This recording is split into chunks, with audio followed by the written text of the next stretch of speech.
আইসে রে এনাদের সেই লেভেলের গুলিমুলি রে। হঠাৎ করে নব থিয়েটারের সামনে আমার বাইকটা জেমে পড়ে গেল। নব থিয়েটারটা দেখে আমার ছাত্র জীবনের কথা মনে পড়ে গেল।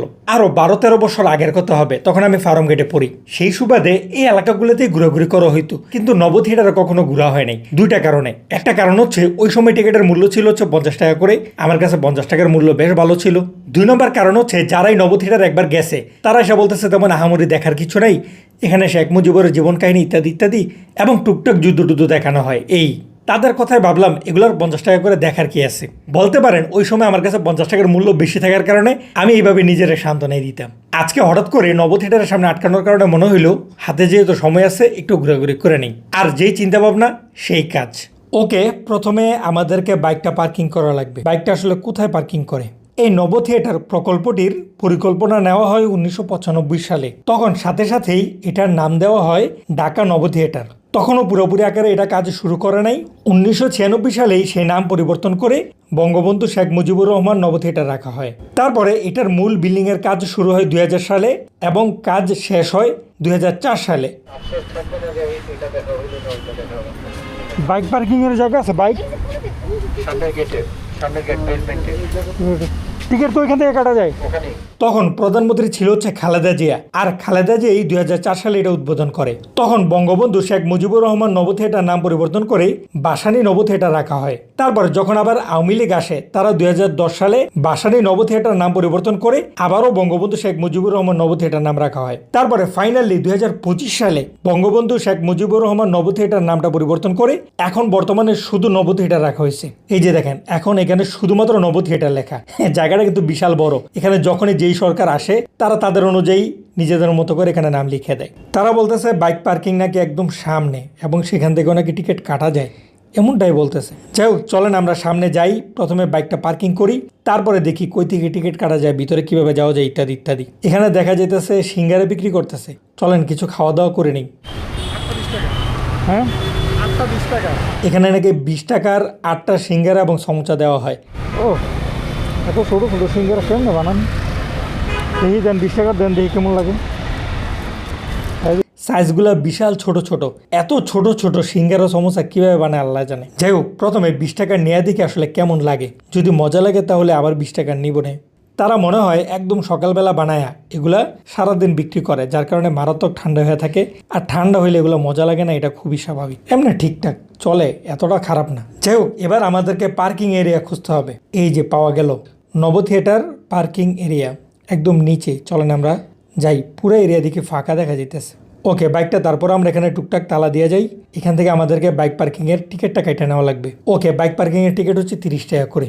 চলেন এবার আমরা বের হই এবং দেখি নব থিয়েটারের কাউন্টারটা কোথায়। এখানে তো নব থিয়েটারের গেট দেখা যেতেছে, কিন্তু এখান থেকে তো টিকিট বিক্রি করে না, এটা হচ্ছে বের হওয়ার গেট।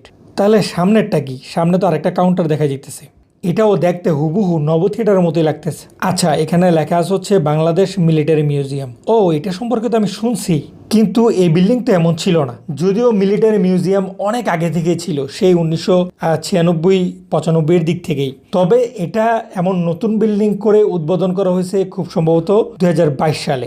এই কারণেই তো আমি এটা সম্পর্কে তেমন একটা কিছু জানতাম না। কাউন্টার থেকে বলতেছে 2টা আলাদা, এবং 2টার টিকিট কাউন্টারও আলাদা, এবং 2টার সবকিছুই আলাদা। অর্থাৎ নব থিয়েটারের জন্য আমাদেরকে নব থিয়েটারের কাউন্টার থেকে টিকিট কাটা লাগবে, আর মিলিটারি মিউজিয়ামের জন্য কাউন্টার হচ্ছে এটা। এখন কি আর করার, আমরা যেহেতু এখানে চলে আসছি, এখন বাসেস হচ্ছে 3টা। প্রথম 2 ঘন্টা আমরা এখানে ঘুরবো, বাকি 2 ঘন্টা আমরা নব থিয়েটারে ঘুরবো। এখানে টিকিট রাখছে হচ্ছে 100 টাকা করে, আর যারা বিদেশি তাদের জন্য 800 টাকা করে।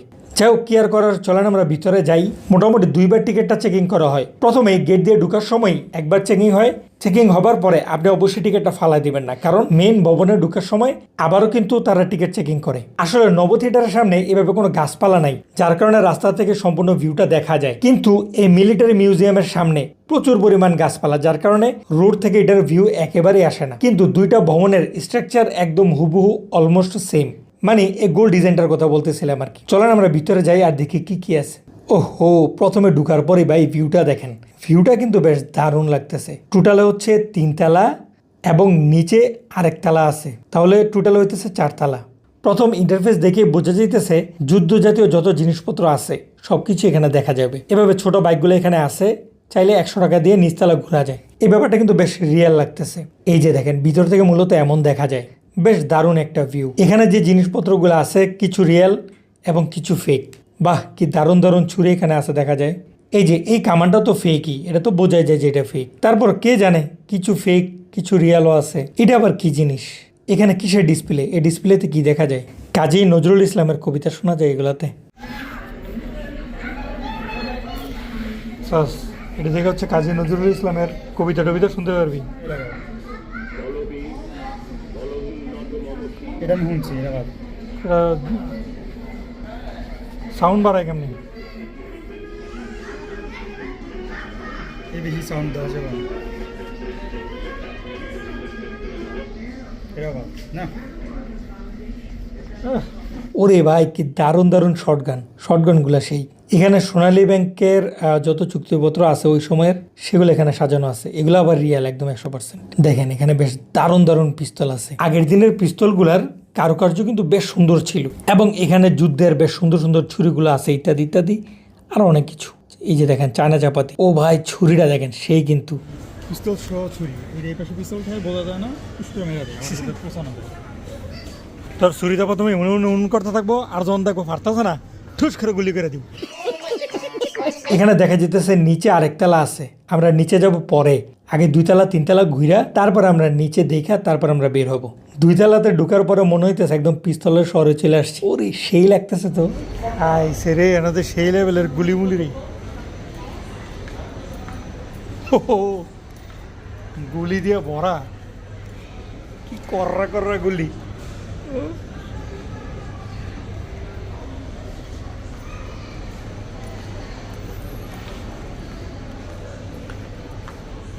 এখানে স্মোক, নানান ধরনের বোমগুলো আছে। কত ধরনের বোম হয় দেখছেন।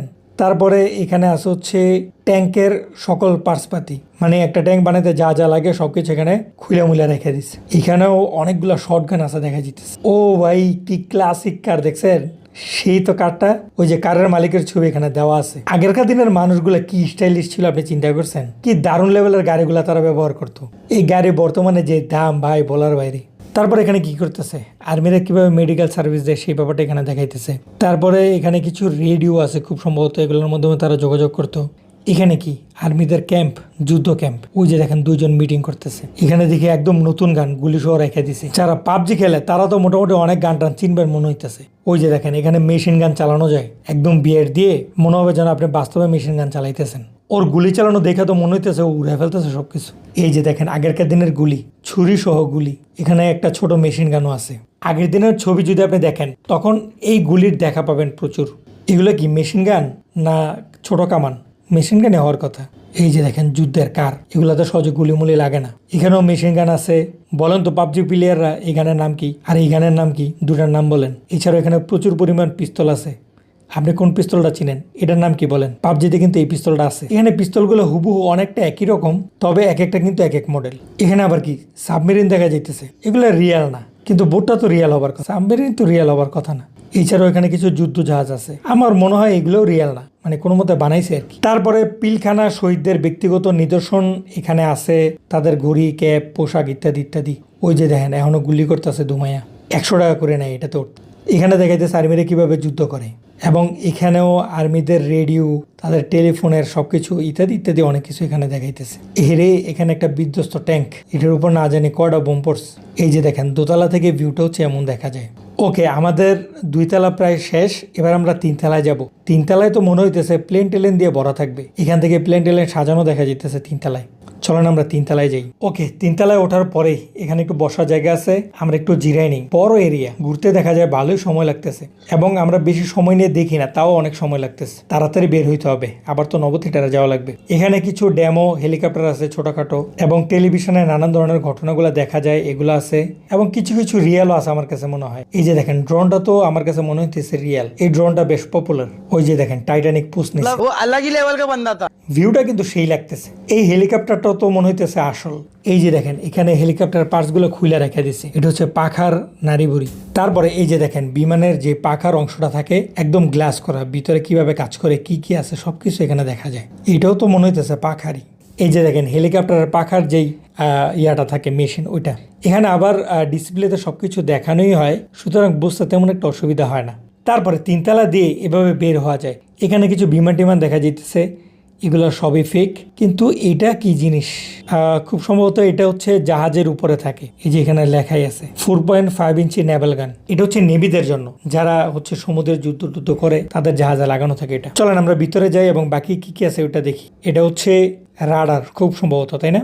তারপরে এখানে কিছু বুমটুম দেখা যাইতেছে, আমার মনে হয় এগুলো রিয়েল না। এবং এখানে জাহাজের একটা রাডার দেখা যাইতেছে। এগুলোর আসলে কি বলে আমি সঠিক নাম বলতে পারি না, বুলটুল হলে মাফ করেন। ওকে চলেন এবার আমরা সম্পূর্ণ নিচতলায় যাই এবং দেখি নিচতলায় কি আছে। ওকে একদম নিচে এসে প্রথমেই মেন যে জিনিসটা চোখে পড়লো সেটা হচ্ছে এটা। চলেন, যদিও বাচ্চাদের একটু কিচিরমিচির বেশি, তারপরেও আমরা কোনো কথা না বলে এটা আপনাদেরকে দেখানোর চেষ্টা করি।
ওকে শেষ। আমার কাছে মনে হয় ডিসপ্লের কালারগুলো একটা আরেকটার সাথে তেমন একটা ম্যাচিং হয় না, তাই না? এগুলোতে আরেকটু কাজ করা দরকার। ওকে এখানে কিছু হেলিকপ্টার দেখা যাইতেছে, কিন্তু এগুলো তো ফেক, বোঝাই যায়। কি ব্যাপার, নিচে দেখি আরেকতলা আছে এবং এখানে জাহাজের পাখা টাকা অনেক কিছু আছে। এগুলো জাহাজের পাখাটা তো রিয়েল মনে হইতেছে। চলেন আমরা নিচে যাই এবং দেখি নিচে কি আছে। নিচে তো দেখা যাইতেছে পুরোটাই পানির ভিউ। এখানে পানির ভিউটা অনেক রিয়েলিস্টিক মনে হয়। এটা আসলে কি জিনিস, কোনো জাহাজ? কি ব্যাপার, ওই সাইড দিয়ে কি ভিতরে ঢুকা যায়? আরে এটা তো সাবমেরিন রে। আরে বড়া,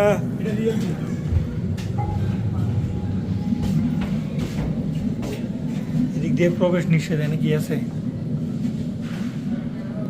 কেয়ার করা সাবমেরিনের ভিতরে ভিডিও করা নিষেধ, কিন্তু সাবমেরিনটা দেখে মজাই লাগলো।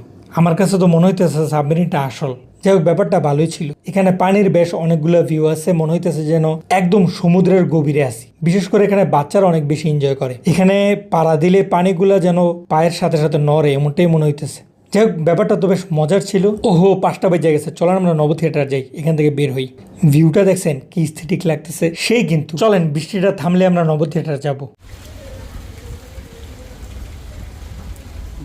ভাই নব থিয়েটারে তো ঢুকলেন না। নব থিয়েটারে এ আবার আরেকটা মজার কাহিনী। এই আর্মি মিউজিয়াম ঘুরতে ঘুরতে দেখলাম যে আসরের আজান দিয়ে দিছে, মানে 5টা বেজে গেছে। চিন্তা করলাম মাগরিবের আজান দিতে আরো প্রায় 2 ঘন্টার মতো সময় আছে।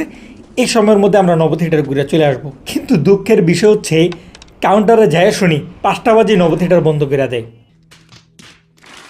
আর্মি মিউজিয়ামটা বন্ধ হয় সন্ধ্যা 7টায়, আর নব থিয়েটার বন্ধ হয় 5টায়। কি আর করা যাবে, সেই ছাত্র জীবনেও নব থিয়েটারে ঢুকতে পারলাম না, এখনো ঢুকতে পারলাম না। তবে ইনশাল্লাহ আরেকদিন যদি বাইকের কারণে মিরপুর আসা যাওয়া করি, সেক্ষেত্রে নব থিয়েটার ঘুরে চলে আসবো এবং আপনাদের সাথে আমরা শেয়ার করব আসলে বর্তমানে নব থিয়েটারের ভিতরে কি দেখায়। আগে তো শেখ মুজিবুরের কাহিনী টাহিনী দেখাইতো, যুদ্ধ টুদ্ধ দেখাইতো, এখন আসলে কি দেখায়, ভিতরে কি কি আছে সবকিছু আমরা দেখানোর চেষ্টা করব।